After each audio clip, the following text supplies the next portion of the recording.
Hello friends, welcome to Vamja education. આ વિડીયોમાં આપણે શીખવાના છીએ ધોરણ 6 વિષય સામાજિક વિજ્ઞાનનો પાઠ 7મો છે ગુપ્તયુગ અને અન્ય શાસકો। આની પહેલાનો જે પાઠ હતો એમાં આપણે ચંદ્રગુપ્ત બરાબર વિશે શીખ્યા હતા। ત્યારબાદ આપણે સમ્રાટ અશોક વિશે જોયું હતું, પરંતુ હવે ગુપ્તયુગ અને અન્ય બીજા શાસકો હતા તેના વિશે આપણે સંપૂર્ણ ચર્ચા કરવાના છીએ, એટલે કે વ્યવસ્થિત ભણવાના છીએ। દરેક વસ્તુ વ્યવસ્થિત સમજાઈ જશે, પરંતુ સૌથી પહેલાં તમારે વિડીયોને લાઇક કરવાનો છે, ચેનલને સબસ્ક્રાઇબ નથી કરી તો સબસ્ક્રાઇબ કરીને બેલ આઇકન દબાવવાનું છે તથા આ વિડીયોને તમારા ફ્રેન્ડ સાથે ચોક્કસથી શેર કરવાનો છે। એક અગત્યની જાણકારી કે જો તમારે ધોરણ 6 વિષય સામાજિક વિજ્ઞાન ગુજરાતી માધ્યમનો કોર્સ ખરીદવો છે અને આ કોર્સ ધોરણ 6 અને સ્પર્ધાત્મક પરીક્ષા માટે ખૂબ ઉપયોગી છે, તેને ધ્યાનમાં રાખીને બનાવેલો છે, તો માત્ર ને માત્ર 190 રૂપિયામાં તમે વામજા એજ્યુકેશન એપ્લિકેશનમાંથી આ કોર્સ પરચેસ કરી શકો છો। તો ચોક્કસથી તમે કોર્સ પરચેસ કરી શકો છો। બહુ સસ્તો કોર્સ છે બરાબર, અને ખૂબ તમારા માટે યુઝફુલ થવાનો છે। તો ચાલો વધારે ટાઈમ ન બગાડતા આપણે શરૂઆત કરવા જઈ રહ્યા છીએ। શરૂઆત કરીએ કે ગુપ્તયુગ અને અન્ય શાસકો। જોઈએ તો કે ઈસુની 3જી સદીમાં મગધમાં પ્રભાવશાળી ગુપ્ત વંશની સત્તા સ્થપાઈ। કે ભાઈ ઈસવીસન 3જી સદી તમે ગણી શકો, અથવા તો ઈસુની 3જી સદી એટલે કે ઈસુ ખ્રિસ્તનો જન્મ થયો ત્યારથી 3જી સદી, ત્યાર પછી બરોબર ગુપ્ત વંશે ભારતમાં રાજકીય એકતા, શાંતિ અને સુરક્ષા સ્થાપી। કર્યું શું?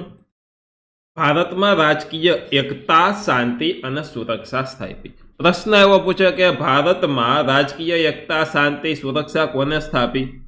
બરાબર, તો ગુપ્ત વંશે। ડન, એનાથી અપૂર્વ સમૃદ્ધિ આવી, એટલે કે ખૂબ સમૃદ્ધિ આવી, શાંતિ, એકતા અને સુરક્ષા આવી તો સમૃદ્ધિ પણ આવી, અને આથી ગુપ્ત યુગને ભારતનો સુવર્ણ યુગ કહેવામાં આવે છે, અને તેના પરિણામે જ આ ગુપ્ત યુગ છે તેને ભારતનો સુવર્ણ યુગ કહેવામાં આવે। ભારતનો સુવર્ણ યુગ કયા યુગને કહેવામાં આવે છે? ગુપ્ત યુગને કહેવામાં આવે છે। શું કામ સુવર્ણ યુગ કહેવામાં આવે છે? તો કે ત્યારે એકતા, શાંતિ અને સુરક્ષા સ્થપાઈ, અને જેને કારણે અપૂર્વ એટલે કે ઘણી બધી સમૃદ્ધિ આવી તેના માટે। સુવર્ણ યુગ એટલે દેશની સમગ્ર પ્રજાની સર્વોત્કૃષ્ટ પ્રગતિ, આબાદી બરોબર, અને ગુપ્ત સમ્રાટોએ લોકોને શાંતિ અને સમૃદ્ધિ આપી હતી। ગુપ્ત સમ્રાટો લોકોને શાંતિ આપી, સમૃદ્ધિ આપી, લોકો હળીમળીને ખૂબ ખુશથી રહેતા હતા બરાબર, સમૃદ્ધ જીવન જીવતા હતા, અને જેની પ્રશંસા વિદેશી મુસાફરોએ પણ કરી। અને ગુપ્ત યુગનો સુવર્ણ યુગ ઘણે અંશે ગુપ્ત સમ્રાટોનું સર્જન હતું। આ ગુપ્ત યુગનો જે સુવર્ણ યુગ હતો એમાં ગુપ્ત સમ્રાટોનું સર્જન પણ એટલું જ થતું હતું। સૌથી પહેલા આપણે ગુપ્ત યુગમાં વાત કરીએ ચંદ્રગુપ્ત, પણ પહેલા નંબરનો એટલે કે પહેલો ચંદ્રગુપ્ત બરોબર, મગધના સામ્રાજ્યમાં શ્રીગુપ્ત એટલે કે ગુપ્ત વંશનો સ્થાપક હતો। ગુપ્ત વંશના સ્થાપકનું નામ શું? તો કે શ્રીગુપ્ત એ ગુપ્ત વંશનો સ્થાપક હતો। તેના પુત્રનું નામ હતું ઘટોત્કચ ગુપ્ત બરોબર, ઘટોત્કચ ગુપ્ત એના પુત્રનું નામ હતું। ઘટોત્કચ ગુપ્તના અનુગામી રાજા તરીકે ચંદ્રગુપ્ત પ્રથમ એટલે કે ઈસવીસન 319 ચંદ્રગુપ્ત પ્રથમ હતા એ રાજા બન્યા, એટલે કે પાટલીપુત્રની ગાદીએ આવ્યો, અને તેને શક્તિશાળી લીછવી જાતિની કન્યા કુમારદેવી સાથે લગ્ન કર્યા। ત્યારે લીછવી જાતિ છે ખૂબ શક્તિશાળી ગણાતી હતી, એટલે શક્તિશાળી લીછવી જાતિની એક કન્યા હતા જેનું નામ હતું કુમારદેવી, અને કુમારદેવી સાથે ભાઈએ કરી લીધા લગ્ન, અને લીછવીઓની સહાયથી તેને મગધના રાજ્યોનો વિસ્તાર કર્યો। એટલે લીછવીઓની પણ સહાય મળી અને તેનાથી એને મગધના રાજ્યોનો વિસ્તાર કર્યો। તેને મગધની પાસેના પ્રયાગરાજ એટલે કે અત્યારે અલ્હાબાદમાં આવેલું તે સાંકેત એટલે કે અયોધ્યા જીતી લઈ અને મગધનો વિસ્તાર વધાર્યો, અને તેણે મહારાજને બદલે મહારાજાધિરાજ જેવું ગૌરવ પદ બિરુદ ધારણ કર્યું હતું। મહારાજા નહીં બરાબર, મહારાજ નહીં પણ મહારાજાધિરાજ જેવું ગૌરવ પદ એને ધારણ કર્યું, મહારાજાથી પણ ઉપર, અને તેને પોતાની સત્તા અને પ્રતિષ્ઠાની પ્રતિષ્ઠા કરાવવા સોનાના સિક્કા બહાર પડાવ્યા હતા, અને તેનો રાજ્યાભિષેક થયો ત્યારથી તેને ગુપ્ત સંવંત શરૂ કરાવ્યો। ભાઈ પોતાની પ્રતિષ્ઠા વધે એના માટે સોનાના સિક્કા બહાર પાડ્યા, બરોબર, અને પોતાનો રાજ્યાભિષેક જ્યારથી ચાલુ થયો ત્યારથી એને ગુપ્ત સંવંત શરૂ કરાવ્યો. સંવંત એટલે કે એનો સમયગાળો એવું શરૂ કરાવ્યું. બરોબર, અને સૌરાષ્ટ્રના વલ્લભી રાજ્યના શાસકોએ પણ આ ગુપ્ત વંશનો સ્વીકાર કર્યો હતો કે ભાઈ સૌરાષ્ટ્રમાં જે વલ્લભી રાજ્ય આવેલું હતું તેના શાસકોએ આ ગુપ્ત વંશનો સ્વીકાર કર્યો હતો. ગુપ્ત સંવંતનો સ્વીકાર કર્યો હતો. એટલે કે સંવંત એટલે કે ત્યારનું કેલેન્ડર. બરોબર, તેનો સ્વીકાર કર્યો હતો. ગુપ્ત સંવંતના આરંભને કારણે હિંદના ઇતિહાસમાં કાળગણના અને કાળક્રમ અનુસાર ઐતિહાસિક બનાવવાની ગોઠવણી શક્ય બની. જ્યારથી ગુપ્ત સંવંત આવ્યું ત્યારથી કાળગણના એટલે કે સમયની ગણતરી, કાળક્રમ અનુસાર ઐતિહાસિક બનાવવાની ગોઠવણી, આ બધી વસ્તુ છે એ શક્ય બની એટલે કે વ્યવસ્થિત થઈ ગઈ. બરોબર, એમના પછી આવે સમ્રાટ સમુદ્રગુપ્ત. કેવા ગુપ્ત? તો કે સમુદ્રગુપ્ત. તો કે સમુદ્રગુપ્ત પ્રથમ પછી તેનો પ્રતાપી પુત્ર સમુદ્રગુપ્ત ગાદીએ આવ્યો. ચંદ્રગુપ્ત પ્રથમ પછી એનો પ્રતાપી પુત્ર છે સમુદ્રગુપ્ત ગાદીએ આવ્યો.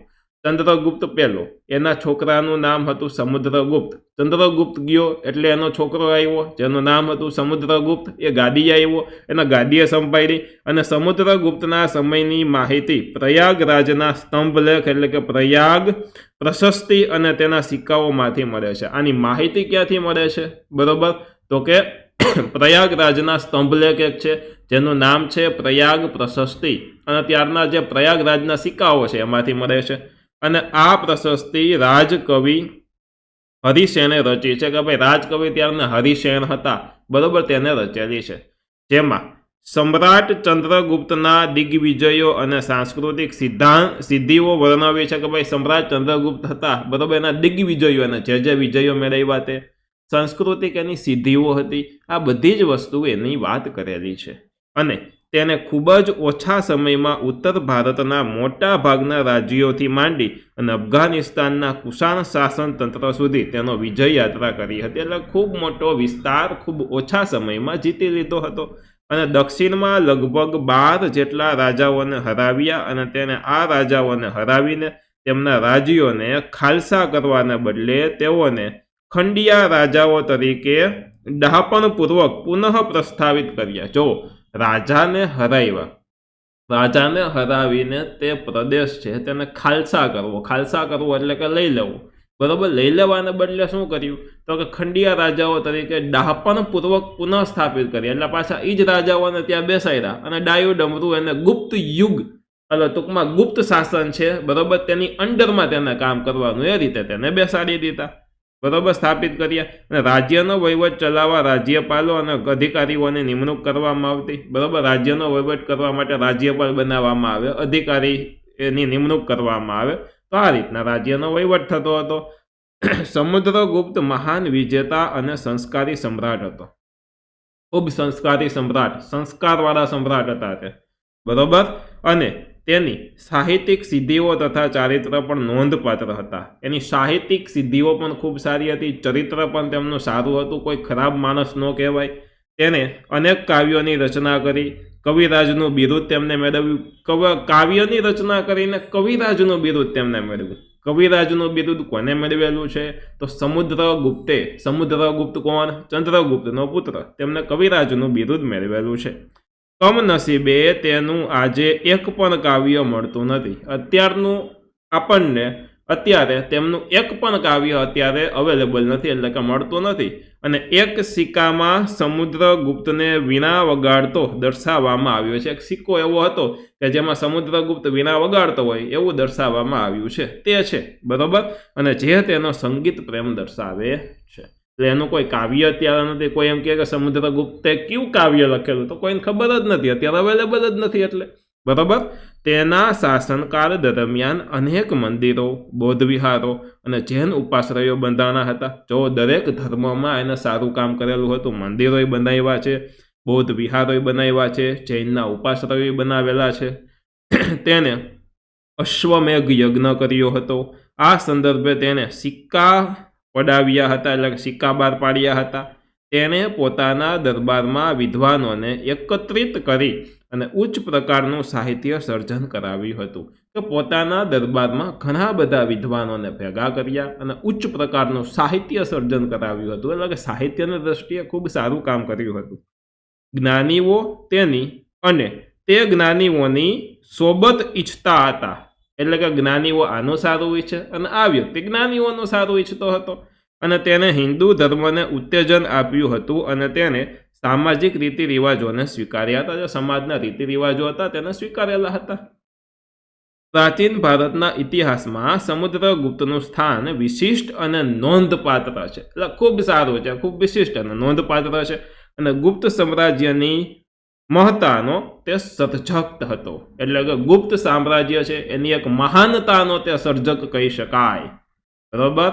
ત્યારના સમયના સિક્કા, અહીંયા તમે આ સિક્કાઓ છે એ ત્યારના સમયના છે, અહીંયા જોઈ શકો છો. ડન. વધી આગળ. ચાલો નેક્સ્ટ જોઈએ હવે આપણે તો સમ્રાટ ચંદ્રગુપ્ત બીજો અથવા તો વિક્રમાદિત્ય.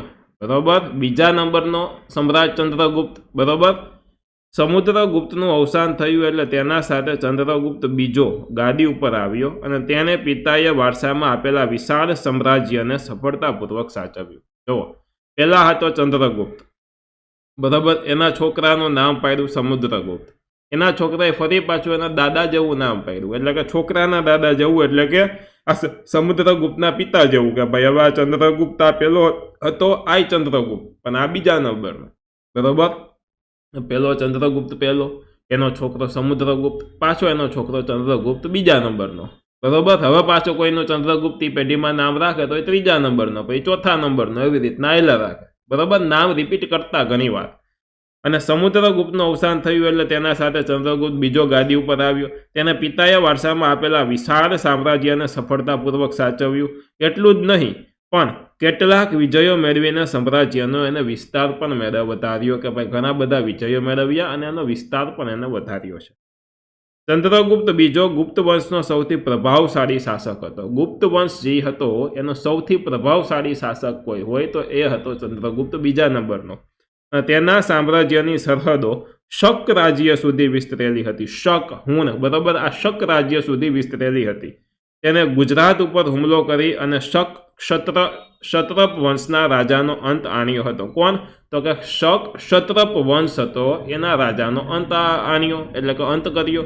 અને આ વિજયની યાદમાં સકારી બિરુદ ધારણ કર્યું. કેવું? તો કે સકારી. બરોબર. અને તે વિક્રમાદિત્ય પણ કહેવાયો અને પછી તે કહેવાયો વિક્રમાદિત્ય. વિક્રમાદિત્ય કોનું નામ છે? ચંદ્રગુપ્ત બીજાનું નામ છે.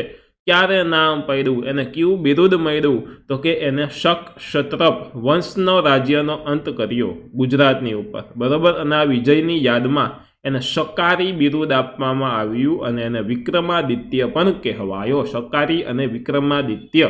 બરોબર. કોને? ચંદ્રગુપ્ત બીજાને. યાદ રાખજો, એટલે હું રિપીટ કરું છું. તેને 300 વર્ષથી પગદંડો જમાવીને બેઠેલા ક્ષત્રપોને હાંકી કાઢવા માટે શક્તિશાળી જે રાજ્યો હતા. બરોબર. જો 300 વર્ષથી જમાવી બેઠેલા ક્ષત્રપો હતા, કે ભાઈ 300 વર્ષથી એને જ પોતાની સત્તા જમાવી બેઠા હતા અને તે રાજ્યો સાથે લગ્ન સંબંધો બાંધી અને તેમની મદદથી પોતાનું સૈન્ય બળ વધારી દીધું. કે ભાઈ તેની સાથે લગ્ન સંબંધો બાંધ્યા અને પોતાનું એક જાતનું સૈન્ય બળ ભાઈએ વધારી લીધું. બરોબર. અને આ લગ્ન સંબંધો તેને પોતાના સામ્રાજ્યના વિસ્તારમાં અને દુશ્મનોને મહાત કરવામાં ખૂબ ઉપયોગી થયા. કે ભાઈ પોતાનું સામ્રાજ્યનો વિસ્તાર થયું અને દુશ્મનોને હાંકી કાઢવામાં ખૂબ ઉપયોગી પણ થયા. તેને જીતેલો નવો પ્રદેશ ઘણો જ અગત્યનો હતો. ગુજરાત અને સૌરાષ્ટ્રના સમૃદ્ધ પ્રદેશો, ભૃગુ કચ્છ એટલે કે ભરૂચ અને સ્તંભતીર્થ એટલે કે ખંભાતના ધીકતા બંદરો ગુપ્ત રાજ્યને મળ્યા. પરિણામે રાજ્યનો દરિયાઈ વેપાર ખૂબ વધ્યો. બરોબર. રાજ્યનો જે દરિયાઈ વેપાર હતો ખૂબ વધ્યો અને ગુપ્ત રાજાઓ અખૂટ સંપત્તિના માલિક બન્યા, એટલે કે ખૂબ સંપત્તિ એને મળી. અહીંયા તમે આ વિસ્તાર આખો આ જોઈ શકો છો. પર્પલ કલરનો જે વિસ્તાર છે તે વિસ્તારની વાત કરવામાં આવે છે. અને આ જે નકશો છે તે નકશો ગુપ્ત શાસિત ભારતનો એક નકશો છે. ડન છે. ચાલો જોઈએ હવે આપણે આગળ.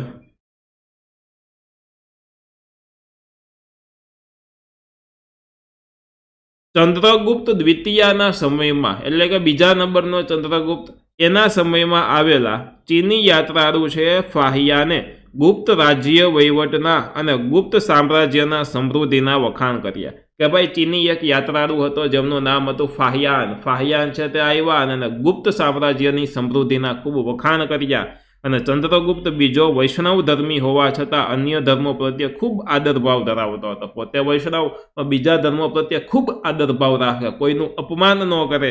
તેના સેનાપતિ હતા આમ્રકારદેવ જે બૌદ્ધ ધર્મી અને રાજ્યમંત્રી વરસેન શૈવ ધર્મી હતા. બરાબર, તો એના સેનાપતિ હતા જેમનું નામ હતું આમ્રકારદેવ, એનો ધર્મ હતો બૌદ્ધ ધર્મ.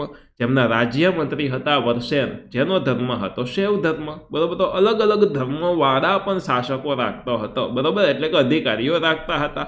અને રાજધાની પાટલીપુત્રમાં પણ અનેક બૌદ્ધ મઠો આવેલા હતા. તેના શાસનકાળ દરમિયાન મેળવેલ સાંસ્કૃતિક સિદ્ધિઓને કારણે જ ગુપ્ત યુગ સુવર્ણ યુગ બની શક્યો અને તે વિદ્વાનો અને કવિઓનો આશ્રયદાતા હતો. વિદ્વાનો અને કવિઓને ખૂબ સાચવતો, તેનો એક આશ્રયદાતા હતો. અને સંસ્કૃત ભાષાના મહાન કવિ અને નાટ્ય લેખક કાલિદાસ તેના રાજકવિ હતા. આપણે કાલિદાસ વિશે તમે સાંભળેલું હોય તો આ કાલિદાસ જ તેમના રાજકવિ હતા. ધન્વંતરી તેના રાજવૈદ હતા. ધન્વંતરી એટલે ખૂબ સારા વૈદ ગણવામાં આવે, જે તેમના રાજવૈદ હતા. બરાબર, અને વૈજ્ઞાનિક વરામિહિર, એમના પછી વૈતાલ ભટ્ટ, અમરકોશ ના રચયિતા અમરસિંહ જેવા રત્નોથી તેનો રાજદરબાર શોભતો હતો. આવા રત્નો તેના રાજદરબારમાં હતા. અને તેના સમયમાં શિલ્પ, સ્થાપત્ય, ચિત્રકલાનો સુંદર વિકાસ થયો. અજંતાના ઘણા કલા મંડપો તેના સમયમાં તૈયાર થયા હતા. અને તેને રાજધાની પાટલીપુત્રમાં અનેક બૌદ્ધ મઠો બંધાવ્યા હતા. પાટલીપુત્રની અંદર ઘણા બધા બૌદ્ધ મઠો છે તે બંધાવ્યા છે. દિલ્હી પાસેનો મેહરોલી લોહ સ્તંભ તેના સમયમાં સ્થપાયો અને જેને સદીઓ સુધી તાપ અને વરસાદમાં રહેવા છતાં કાટ લાગ્યો નથી. જોવો, તેમને દિલ્હી પાસે એક મેહરોલી લોહ સ્તંભ આવેલો છે. આ ચિત્રમાં પણ તમે જોઈ શકો છો, જે લોખંડનો સ્તંભ છે. બરાબર, પરંતુ હજી સુધી તેમાં કાટ નથી લાગ્યો. બરાબર, એટલે કે કટાયો નથી, કોઈ જાતનું નુકસાન નથી થયું. ખૂબ સારા એવા પ્રમાણમાં હજી સુધી હરીખમ છે. બરાબર, અને તેને પાટલીપુત્ર ઉપરાંત ઉજ્જૈનને બીજી રાજધાની બનાવી અને તેને રાજ્યને જુદા જુદા વહીવટી એકમોમાં વહેંચી અને સુવ્યવસ્થિત વહીવટ ચલાવ્યો. એટલે એકદમ સરસ મજાનો વહીવટ ચલાવ્યો. લગભગ ઈસવીસન 414ના અરસામાં મહાન સમ્રાટ ચંદ્રગુપ્ત વિક્રમાદિત્યનું અવસાન થયું. આ મહાન સમ્રાટ ચંદ્રગુપ્ત વિક્રમાદિત્યની વાત કરવામાં આવે એટલે ચંદ્રગુપ્ત બીજો, બરાબર, તેમનું અવસાન થયું. ત્યારબાદ ધીમે ધીમે ગુપ્ત સામ્રાજ્યના અંત વિશે વાત કરીએ. બરાબર, તો ગુપ્ત સામ્રાજ્યનો અંત. ચંદ્રગુપ્ત બીજાના અવસાન પછી તેનો પ્રતાપી પુત્ર હતો કુમારગુપ્ત પહેલા નંબરનો. બરાબર, એ ગાદીએ આવ્યો અને તેના સમયમાં નાલંદાની પ્રસિદ્ધ બૌદ્ધ વિદ્યાપીઠ અને અજંતાની કેટલીક ગુફાઓ તેના સમયમાં તૈયાર થઈ. નાલંદા વિદ્યાપીઠ કયા સમયમાં તૈયાર થઈ? તો ગુપ્ત સામ્રાજ્યની અંદર તૈયાર થઈ. બરાબર, ગુપ્ત સામ્રાજ્યમાં કોના સમયગાળામાં તૈયાર થઈ? તો કે કુમારગુપ્ત પહેલાના સમયગાળામાં નાલંદા વિદ્યાપીઠ અને અજંતાની ગુફાઓ તૈયાર થઈ. યાદ રાખવાનું છે. અહીંયા અજંતાની આ ગુફાઓના ચિત્ર તમે જોઈ શકો છો અને આ નાલંદા વિદ્યાપીઠ બરાબર આવેલી છે. કુમારગુપ્ત પહેલા પછી તેનો વીરપુત્ર સ્કંદગુપ્ત ગાદી આવ્યો. બરાબર, કુમારગુપ્ત પહેલા એ શું કર્યું? તો કે નાલંદા વિદ્યાપીઠને અજંતાની ગુફાઓ બનાવી. બરાબર, એના પછી એનો પુત્ર સ્કંદગુપ્ત આવ્યો, ગાદી પર બેઠો. સ્કંદગુપ્ત પછી નિર્બળ શાસકો જનુની અને શક્તિશાળી હુણોના આક્રમણોને ખાડી શક્યા નહીં. બરાબર, સ્કંદગુપ્ત પછીના નિર્બળ શાસકો, સ્કંદગુપ્તમાં હજી કોઈ વાંધો નહોતો, પણ એના પછીના જે શાસકો આવ્યા નિર્બળ હતા અને આ નિર્બળ શાસકો હુણોએ આક્રમણ કર્યું. બરાબર, અને હુણોના આક્રમણને ખાડી શક્યા નહીં, એટલે કે એને તોડી શક્યા નહીં. અને ગુપ્ત સામ્રાજ્ય ઈસવીસન 550માં છિન્ન ભિન્ન થઈ ગયું. બરાબર, છિન્ન ભિન્ન થઈ ગયું.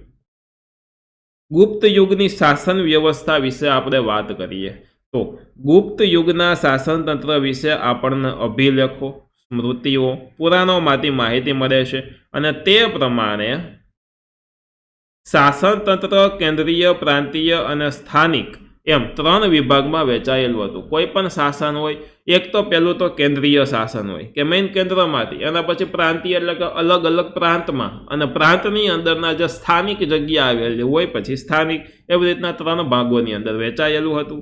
ગુપ્ત શાસન તંત્રમાં સમ્રાટ વહીવટી તંત્રના કેન્દ્ર સ્થાને હતો અને તેઓ મહારાજાધિરાજ, પરમ ભાગવત જેવા બિરુદો ધરાવતા હતા કે ભાઈ મહારાજાધિરાજ પછી પરમ ભાગવત આ એના બિરુદો હતા, બરોબર, બિરુદો ધરાવતા હતા. જાણવા જેવી વાત જોઈ લે, કારણ કે કોમ્પિટિટિવ એક્ઝામ માટે ઇમ્પોર્ટન્ટ છે, બરોબર. વહીવટી તંત્રમાં મુખ્ય સેનાપતિ હતો મહાબલાધિકૃત, વિદેશ મંત્રી હતા મહાસંવિધિ ગ્રહક, મહેલો અને દ્વારોના રક્ષક વડા હતા મહાપ્રતિહાર કહેવાતા હતા. આ બધા કહેવાતા હતા એવું, બરોબર. એમના પછી મહાઅશ્વપતિ એ ઘોડેસવારના સેના વડા હતા અને મહાપિલુપતિ એ હાથી સેનાના વડા હતા. પિલુપતિ એટલે હાથી, અશ્વપતિ એટલે ટૂંકમાં ઘોડેસવાર, બરોબર. રાજ્યના દરવાજો સાચવવા માટે પુસ્તપાલની નિમણૂક કરવામાં આવતી હતી કે દરવાજો સચવાય, બરોબર, દરવાજો એટલે ગેટ, એને સાચવવા માટે પુસ્તપાલ એની નિમણૂક કરવામાં આવતી હતી. પ્રાંતના વડા તરીકે મોટે ભાગે રાજકુમારોને મૂકવામાં આવતા. કોઈ પણ પ્રાંત છે, બરોબર, આપણે જોયું કે ભાઈ અલગ અલગ, એક તો સ્થાનિક હોય, બરોબર, એમના પછી કેન્દ્રીય, ટૂંકમાં પ્રાંતીય, સ્થાનિક, બરોબર, અને કેન્દ્રીય એમ 3 ભાગ હોય. તો કેન્દ્રીય એટલે મહારાજા વાળું, ત્યારબાદ અલગ અલગ પ્રાંત છે, બરોબર. તો અલગ અલગ જગ્યા પ્રાંતના વડા મોટે ભાગે રાજકુમારોને બનાવવામાં આવતા હતા, એટલે કે રાજકુમારોને ત્યાં મૂકવામાં આવતા હતા. તો પ્રાંતના વડા તરીકે મોટે ભાગે રાજકુમારોને મૂકવામાં આવતા. એમના પછી કુમારામાત્ય અને આયુક્ત પ્રાંતમાં મુખ્ય ભૂમિકા ભજવતા પ્રાંતને મુક્તિ કહેવામાં આવતું અને તેના વડા પ્રાદેશિક હતા, એટલે કે પ્રાદેશિક એના વડા હતા ત્યાંના પ્રદેશના. પ્રાંતને જિલ્લામાં વહેંચવામાં આવતું અને જિલ્લાને વિષય કહેવામાં આવતો, બરોબર. જિલ્લો એટલે કે વિષય, જિલ્લાનું સમાનાર્થી વિષય તમે કહી શકો કે ભાઈ ત્યારે જિલ્લાને વિષય કહેવામાં આવતું. ગ્રામ કક્ષાએ સમિતિ બનાવવામાં આવતી અને જેમાં વડીલો, ગામના મુખી અને અગત્યના વયસ્ક નાગરિકોનો સમાવેશ કરવામાં આવતો હતો કે ભાઈ અનુભવી જે નાગરિકો હોય તેનો સમાવેશ તેમાં કરવામાં આવે, જેથી કરીને સહેલાઈથી અને સારું શાસન કરી શકાય. ગુપ્ત યુગની આર્થિક સ્થિતિ જોઈએ તો ગુપ્ત યુગ આર્થિક પરિસ્થિતિઓમાં ભારતનો સુવર્ણ યુગ હતો, ખૂબ સારો યુગ, પૈસા ટકે ખૂબ સારું. ત્યારના સમયમાં ખેતી, આંતરિક વેપાર અને આંતરરાષ્ટ્રીય વેપાર ખૂબ વિકસ્યો હતો. વિશિષ્ટ ખેત પદ્ધતિઓમાં વાર્ષિક, ત્રિવાર્ષિક અને પંચવાર્ષિક ખેત પદ્ધતિઓ જોવા મળેલ છે કે ભાઈ વાર્ષિક હોય, ત્યારબાદ ત્રિવાર્ષિક હોય, પંચવર્ષીય ખેતી હોય, બરાબર, જોવા મળે છે. અને ઉત્તર ભારતમાં ઘઉં, ચોખા, ગાંધારમાં શેરડી, કાશ્મીરમાં દ્રાક્ષ અને કેસર તથા કામરૂપમાં નારિયેળ થતા અને બંગાળમાં પુષ્કળ પ્રમાણમાં ચોખા થતા હતા. ગુજરાતમાં અને સિંધમાં કપાસનો પાક અને બંગાળમાં રેશમનું ઉત્પાદન થતું. દક્ષિણ ભારતમાં મરી મસાલા, પછી રેશમ અને કપાસનો વેપાર વિકસ્યો હતો કે ભાઈ મરી મસાલા છે, રેશમ છે, કપાસ છે, બરોબર, એનો વેપાર ખૂબ મોટા પ્રમાણમાં વિકસેલો હતો. રાજા છે એ કેટલો કર લેતા, કેટલો ટેક્સ લેતા, બરોબર. કોઈ પણ રાજ્ય ચલાવવા માટે ટેક્સ લે, કર લે. તો રાજા કુલ ઉત્પાદનનો 6ઠ્ઠો ભાગ કર તરીકે લેતા હતા, બરોબર. 6ઠ્ઠો ભાગ લઈ લઈએ, 6 ભાગ કરી અને એમાંથી 1 ભાગ લઈ લઈએ, એટલે કે 6ઠ્ઠો ભાગ. બ્રાહ્મણો અને મંદિરોને ભૂમિદાન આપવામાં આવતી હતી, બ્રાહ્મણો અને મંદિરોને જમીનદાન આપવામાં આવતી હતી. આંતરરાષ્ટ્રીય વેપાર એ ગુપ્ત યુગની વિશેષતા છે કે ભાઈ આંતરરાષ્ટ્રીય વેપાર ખૂબ થતો હતો, બરોબર. ભારતથી સ્થળ માર્ગે મધ્ય એશિયા અને યુરોપ સુધી સુતરાઉ કાપડ, રેશમી કાપડ અને મસાલા નિકાસ થતા. તો ખંભાત, ભરૂચ, સોપારા અને તામ્રલિપ્તિ જેવા આંતરરાષ્ટ્રીય બંદરોના માધ્યમથી વિશ્વના પૂર્વ અને પશ્ચિમ ભાગમાં સુતરાઉ કાપડ, રેશમી કાપડ, મસાલા, તેજાના, ઇમારતી લાકડાની નિકાસ થતી હતી. અને જ્યારે સોનું, ચાંદી અને અન્ય ચીજો આયાત થતી હતી, આયાત થતી એટલે કે બહારથી મેળવવામાં આવતી હતી, બરોબર. મરી મસાલા છે, તેજાના છે, ઇમારતી લાકડું છે, સુતરાઉ કાપડ છે, રેશમ છે, આ બધું નિકાસ થતું હતું, એટલે કે બીજા દેશમાં જતું હતું. ત્યારની ધાર્મિક સ્થિતિ કેવું હતી, બરોબર, એના વિશે ચર્ચા કરીએ. ચાલો, તો ગુપ્ત યુગમાં હિન્દુ ધર્મ અને સંસ્કૃતિ પૂર્ણ કરાયે ખીલેલા જોવા મળે છે કે ભાઈ હિન્દુ ધર્મ અને સંસ્કૃતિ છે એ પૂર્ણ કરાયે ખીલેલી હતી અને ગુપ્ત સમ્રાટો વૈષ્ણવ ધર્મને રાજ્ય ધર્મનો દરજ્જો આપતા હતા કે ભાઈ વૈષ્ણવ ધર્મ છે એ રાજ્યનો ધર્મ છે બરાબર એવો દરજ્જો આપતા હતા અને પરિણામે વિષ્ણુ તેમના અવતારો શ્રી રામ અને શ્રી કૃષ્ણ આ સમયમાં મહદ અંશે પૂજાતા હતા કે ભાઈ ભગવાન રામ છે શ્રી રામ શ્રી કૃષ્ણ ભગવાન છે તે સમયમાં મહદ અંશે પૂજવામાં આવતા હતા લક્ષ્મી દેવી તરીકે બહુ જ પ્રખ્યાત હતા અને આ જ સમયમાં રામાયણ અને મહાભારત તેમજ પુરાણોનું પુનઃ સંકલન થયું રામાયણ છે મહાભારત છે આવા પુરાણોનું ફરી પાછું સંકલન થયું પુરાણોનું અને શ્રીમદ ભાગવત ગીતા આ સમયે ખૂબ મહત્વપૂર્ણ ગ્રંથ બન્યો બરાબર વૈષ્ણવ ધર્મની જેમ જ શૈવ ધર્મ પણ ગુપ્ત કાળમાં વિકસ્યો અને દક્ષિણ ભારતમાં શૈવ સંતો એટલે કે નયનાર કહેવાતા શૈવ સંતોને નયનાર કહેવામાં આવે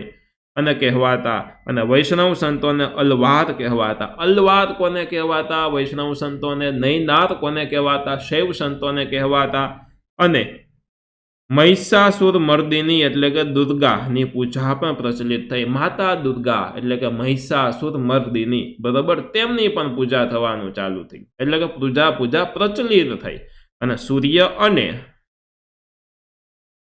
કાર્તિકેયની પૂજા પણ પ્રચલિત થઈ સૂર્ય દેવતાની પૂજા કરે ભગવાન કાર્તિકેય બરાબર તેની પૂજા કરે એમના પછી ગુપ્ત યુગમાં બૌદ્ધ ધર્મ જૈન ધર્મનો પણ વિકાસ થયો એવું નહીં ખાલી એક વૈષ્ણવ ધર્મનો જ વિકાસ થયો બરાબર બધા ધર્મને માનતા બધા ધર્મનું આદર સત્કાર કરતા એટલા માટે બૌદ્ધ ધર્મ અને જૈન ધર્મનો પણ વિકાસ થયો અને સમુદ્રગુપ્ત બૌદ્ધ ધર્મનો સંરક્ષક હતો અને બૌદ્ધ ધર્મના મહાયાન અને હિનયાન પંથ વિકસ્યા બૌદ્ધ ધર્મની અંદરના પંથની વાત કરીએ તો એક મહાયાન અને હિનયાન આ પંથો છે તે પંથો વિકસ્યા ગુપ્ત યુગની સાંસ્કૃતિક સિદ્ધિ એટલે આ ધાર્મિક સિદ્ધિ થઈ હવે સાંસ્કૃતિક સિદ્ધિ વિશે વાત કરીએ તો ગુપ્ત યુગ સાંસ્કૃતિક રીતે ભારતનો સુવર્ણ યુગ હતો બધી રીતના સુવર્ણ યુગ ગુપ્ત યુગ હતો અને આ યુગમાં અનેક નવી ભાષાઓ ઉત્પન્ન થઈ ઘણી બધી નવી ભાષા ઉત્પન્ન થઈ જેમ કે કાલિદાસ પછી સ્કંદ સ્વામી હરિસ્વામી રાણી વિજયા તથા આર્યસુર આ સમયના મહત્વના સાહિત્યકારો હતા અને આ સર્વમાં કાલિદાસ સર્વશ્રેષ્ઠ હતા બરોબર અને કાલિદાસને ભારતના શેક્સપિયર કહેવામાં આવે છે અને તેમણે ભારતીય મહાકાવ્યોની કથા વસ્તુ લઈ અને અભિજ્ઞાન શાકુંતલમ છે બરોબર રઘુવંશમ અને મેઘદૂતમ જેવા મહાકાવ્યોની તેઓએ રચના કરી છે ગુપ્ત યુગ એ મંદિર સ્થાપત્યની રચનાનો યુગ હતો ગુપ્ત યુગ કેનો તો કે મંદિરની સ્થાપત્યનો બરાબર મંદિર સ્થાપત્યોની રચનાનો એક યુગ હતો એટલે કે ઘણા બધા મંદિરો બંધાણા છે ભારતમાં ગોપ પછી નચના કોઠારનું પાર્વતી મંદિર અને ઝાંસીનું મંદિર એ ભારતમાં સૌપ્રથમ ઇન્ટેરી મંદિરો છે કેવા મંદિરો ઇન્ટેરી મંદિરો છે ગુપ્ત યુગ આ દ્રષ્ટિએ મંદિર સ્થાપત્યની શરૂઆત દર્શાવે છે એટલે કે મંદિર સ્થાપત્યની શરૂઆત ગુપ્ત યુગમાં થઈ છે એવું કહી શકાય માતા દુર્ગા ભગવાન બુદ્ધ ભગવાન કૃષ્ણ અને ભગવાન શિવની મૂર્તિઓ આ કાળે મોટા પ્રમાણમાં બની હોવાનું આ કાળ એટલે કે સમય તે સમયે મોટા પ્રમાણમાં બની છે બરોબર હવે ત્યારે વિજ્ઞાન પણ ખૂબ આગળ હતું બરાબર કારણ કે આર્યભટ્ટ વરામિહિર એનો સમય જ એ ગુપ્ત યુગ વાળો બરાબર ગુપ્ત યુગમાં વિજ્ઞાનની સ્થિતિ જોઈએ તો મહાન વૈજ્ઞાનિકોમાં આર્યભટ્ટ અને વરામિહિર આ સમયમાં થયા આર્યભટ્ટે શૂન્ય અને દશાંશ પદ્ધતિની શોધ કરી શૂન્ય અને દશાંશ પદ્ધતિની શોધ ગુપ્ત યુગની અંદર થઈ હતી વરામિહિરે બૃહદ સંહિતા નામનો ખગોળશાસ્ત્રને લગતો મહત્વપૂર્ણ ગ્રંથ લખ્યો છે વાઘભટ્ટે તે સમયના એના આયુર્વેદ ક્ષેત્રે અષ્ટાંગ હૃદય સંહિતા નામનો મહાન ગ્રંથ લખ્યો છે આ કાળે એટલે કે આ સમયે મનુષ્યો અને પ્રાણીઓ માટે વૈદક શાસ્ત્ર વિકસ્યું હતું મનુષ્ય માટે તો વૈદક શાસ્ત્ર વિકસ્યું હતું સાથે સાથે પ્રાણીઓ માટે વિકસ્યું હતું જેમાં હાથી ઘોડા જેવા પશુઓની સારવાર થતી હતી બરોબર હાથી ઘોડા દવાઓ પણ શોધાઈ હતી તેમની રસાયણ શાસ્ત્રનો પણ ખાસો વિકાસ થયો હતો કેમિસ્ટ્રીનો પણ વિકાસ ખૂબ સારા પ્રમાણમાં થયો અને તેનું સર્વશ્રેષ્ઠ ઉદાહરણ દિલ્હી પાસે આવેલું મેહરૌલીનો લોહ સ્તંભ છે એ મેહરૌલીનો જે લોહ સ્તંભ છે તે હાલની તારીખે અડીખમ ઊભો છે લોહ એટલે કે લોખંડનો સ્તંભ છે પરંતુ હજી સુધી તે તડકો છે, બરાબર, ટાઢ છે, વરસાદ છે, તેની કોઈ અસર તેના ઉપર જોવા મળી નથી. એટલે કે હજી સુધી તે કટાણો નથી, તેને હજુ સુધી કોઈ કાટ લાગ્યો નથી. સમ્રાટ હર્ષવર્ધનની આપણે વાત કરીએ તો ગુપ્ત યુગ પછી પ્રાચીન ભારતમાં મહત્વપૂર્ણ રાજ્યોમાં હર્ષવર્ધનનું રાજ્ય ગણાય છે અને તેઓ થાનેશ્વરના પુષ્યભૂતિ વંશના હતા. કેના? તો કે જો હવે સમ્રાટ હર્ષવર્ધનની વાત કરીએ છીએ. ગુપ્ત યુગ પછી પ્રાચીન ભારતમાં કોઈ મહત્વપૂર્ણ રાજ્યો હોય, બરાબર, ગુપ્ત યુગ પૂરું થઈ ગયું. હવે પ્રાચીન ભારતનું કોઈ મહત્વપૂર્ણ રાજ્યોમાં હર્ષવર્ધનનું રાજ્ય ખૂબ ગણાય છે. બરાબર, પાઠનું નામ જ હતું ગુપ્ત યુગ તથા અન્ય શાસકો. તો ગુપ્ત યુગ પૂરો, હવે અન્ય શાસકો ચાલુ થાય છે. એમાં હર્ષવર્ધનની પહેલા વાત કરીએ તો મહત્વપૂર્ણ પ્રાચીન ભારતનું મહત્વપૂર્ણ કોઈ શાસન બીજું ગણાતું હોય તે હતું હર્ષવર્ધનનું રાજ્ય ગણાય છે અને તેઓ થાનેશ્વરના પુષ્યભૂતિ વંશના હતા. થાનેશ્વરનું પુષ્યભૂતિ વંશ તેમના હતા. પ્રભાકર વર્ધનના પુત્ર રાજ્યવર્ધન અને હર્ષવર્ધન હતા. પ્રભાકર વર્ધન પિતા, એના બે પુત્ર, એક રાજ્યવર્ધન અને બીજું હર્ષવર્ધન. બરાબર, એમાં હર્ષવર્ધન છે, બરાબર, તે રાજા થયા. બરાબર, ત્યારે તેમની પુત્રી હતી રાજ્યશ્રી હતી અને રાજ્યશ્રી કનોજ રાજાના ધ્રુવ વર્માને પરણી હતી. કનોજના રાજા ધ્રુવ વર્મા, તેને આ રાજ્યશ્રી છે તે પરણી હતી.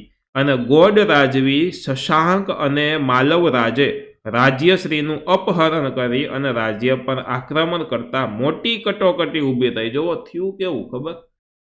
ત્યારના સમયમાં ધ્રુવ વર્માને રાજ્યશ્રી પરણી, એમના પછી ગોડ રાજવી અને શશાંક, બરાબર, અને માલવ રાજે આ રાજ્યશ્રીનું અપહરણ કરી લીધું. આ અપહરણ કર્યા પછી આક્રમણ કરતા મોટી એક કટોકટી ઊભી થઈ અને રાજ્યવર્ધનનું મૃત્યુ રાજ્યશ્રીને બચાવવા જતા થયું. બરાબર, એટલે કે રાજ્યવર્ધન કોણ? તો કે પ્રભાકર વર્ધનના બે પુત્ર, એક રાજ્યવર્ધન અને એક હર્ષવર્ધન. તો આ રાજ્યવર્ધન છે હર્ષવર્ધનના જે ભાઈ છે તેનું મૃત્યુ છે રાજ્યશ્રીને બચાવવા જતા થયું. બરાબર, અને આવી કટોકટી પરિસ્થિતિમાં ઈસવીસન 606માં સમ્રાટ હર્ષે રાજ્યારોહણ કર્યું અને તેમને રાજ્યશ્રીને બચાવ્યા. એટલું જ નહીં, રાજ્યશ્રીનું રાજ્ય કનોજ અને થાનેશ્વર એમ બંને રાજ્યો પર પોતાનું યોગ્ય શાસન કર્યું. રાજ્યશ્રીના લગ્ન થયા હતા કનોજ, બરાબર, તો કનોજ અને થાનેશ્વર એમ બંને રાજ્યો પર પોતાનું યોગ્ય એટલે કે વ્યવસ્થિત રીતનું શાસન શરૂ કર્યું. બરાબર, જોઈએ આગળ. હર્ષવર્ધન પ્રાચીન ભારતના છેલ્લા મહાન સમ્રાટ હતા. પ્રાચીન ભારતના છેલ્લા મહાન સમ્રાટ કોઈ કહેવામાં આવે તો હર્ષવર્ધન પ્રાચીન ભારતના હો. બરાબર, તેમણે મગધ, ઓડિશા, સારસ્વત, ગોડ, મિથિલા સુધી પોતાનું સામ્રાજ્ય ફેલાવ્યું હતું. તેના સમકાલીન રાજ્યોમાં વલ્ભી, મૈત્રક રાજા ધ્રુવસેન તેના જમાઈ હતા. બરાબર, રાજા ધ્રુવસેન છે એના જમાઈ થઈ ગયા. એમના પછી દખ્ખણમાં પુલકેશી બીજો સૌથી શક્તિશાળી રાજા હતો. દખ્ખણમાં પુલકેશી બીજા નંબરનો સૌથી શક્તિશાળી રાજા કહેવાય. હર્ષવર્ધન અને પુલકેશી વચ્ચે થયેલા નર્મદાના યુદ્ધમાં સમ્રાટ હર્ષનો પરાજય થયો અને હર્ષ મોટે ભાગે નર્મદાથી ઉત્તરના શક્તિશાળી રાજા ગણાતા હતા. ત્યારે આ હર્ષવર્ધન છે તેનો પરાજય થયો અને હર્ષવર્ધન છે નર્મદાથી ઉત્તર બાજુના સૌથી શક્તિશાળી રાજા ગણાતા હતા. સમ્રાટ હર્ષનું સાંસ્કૃતિક પ્રદાન ખૂબ જ અગત્યનું હતું. તેના સમયમાં મહાન ચીની યાત્રી યુએન શ્વાંગ ભારત આવ્યા હતા. યુએન શ્વાંગ, બરાબર, આ ચીની યાત્રી યુએન શ્વાંગ, બરાબર, એ સમ્રાટ હર્ષવર્ધનના સમયમાં ભારત આવ્યા હતા અને તેમના રાજ્ય દરબારમાં રહ્યા હતા. હર્ષ શૈશવ ભક્ત હતા અને શૈવભક્ત, હર્ષ શૈવ ભક્ત હતા અને પછીથી બૌદ્ધ ધર્મના મહાન અનુયાયી બન્યા અને તેમણે કનોજમાં યુએન શ્વાંગના અધ્યક્ષ પદે એક ધર્મ પરિષદનું આયોજન કર્યું અને બુદ્ધની પ્રતિમાને હાથીની અંબાડી પર મૂકી, એટલે કે હાથી ઉપર મૂકી અને તેની પૂજા કરાવી હતી. બરાબર, પૂજા છે તે સ્થાપિત કરી હતી, પૂજા કરાવી અને તે મૂર્તિ સ્થાપિત કરી હતી. મહાયાન હીનયાન સંપ્રદાયો વિશે આ પરિષદમાં ગોષ્ઠી યોજાઈ. બરાબર, ગોષ્ઠી એક જાતની યોજાઈ. સમ્રાટ હર્ષ સાહિત્ય, કલા, વિદ્યા પ્રત્યે અનુરાગ રાખતો હતો, એટલે કે એના પ્રત્યે માન જાળવતો હતો, એને ગમતું હતું અને તેના દરબારમાં મહાન કવિ બાણભટ્ટ સંકળાયેલા હતા અને જેમણે હર્ષચરિતમ અને કાદંબરી જેવા સાંસ્કૃતિક સાહિત્યના મહાન ગ્રંથો લખ્યા હતા. મયુર ભટ્ટ છે, બરાબર, અને કવિ જયસેન પણ હર્ષના સમયના મહાન કવિઓ હતા. સમ્રાટ હર્ષ પોતે પણ ઉચ્ચ કોટીના સાહિત્યકાર હતા. પોતાને પણ સાહિત્યમાં રસ હતો, બરાબર, ઉચ્ચ કોટીના સાહિત્યકાર હતા.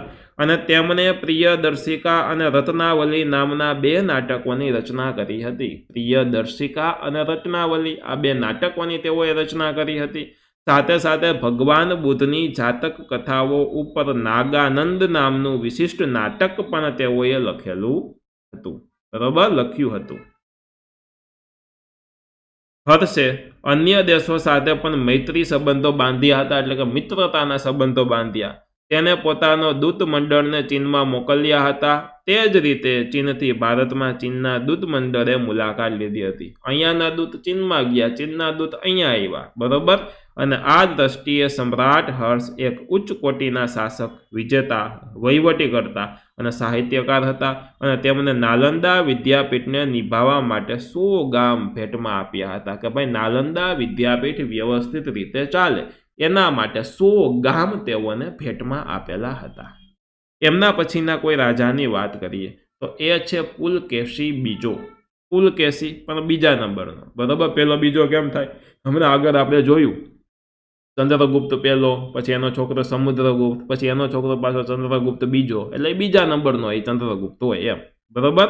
સમ્રાટ હર્ષવર્ધનના સમકાલીન રાજાઓમાં સૌથી શક્તિશાળી ચાલુક્ય વંશી રાજા પુલકેશી બીજા હતા. જોજો, સમ્રાટ હર્ષવર્ધનના સમકાલીન રાજ્યોમાં, એટલે કે તેની સમયગાળામાં બીજા કોઈ રાજા હોય તેમાં સૌથી શક્તિશાળી એક ચાલુક્ય વંશ હતો, બરાબર. ચાલુક્ય વંશના રાજા પુલકેશી બીજા નંબરના હતા.